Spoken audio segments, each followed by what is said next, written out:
Hi, Shannon Hodgins here with a brief walkthrough of the different features of Mindmeister, a visual communication platform.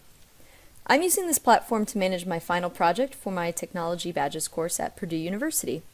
The main topic of my presentation is Professional Expertise Blog, Tech Tools for Teachers.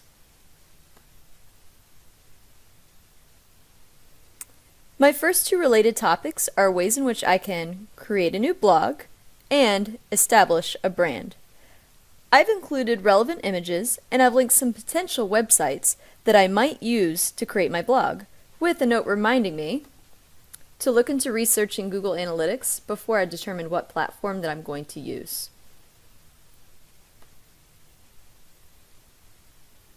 For my next related topic, I have an outline of the various elements that I'll need to consider in order to plan my content strategy.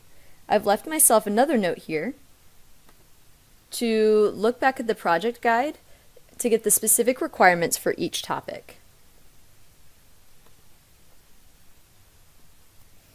The next topic includes my completed content that I intend to use in my final project. I've added the video links here for each of the tutorials that I'll use in my final project.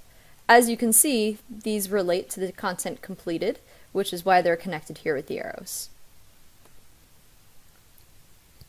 Finally, my last topic is actually a task, and this is what I am using for content that still needs to be created.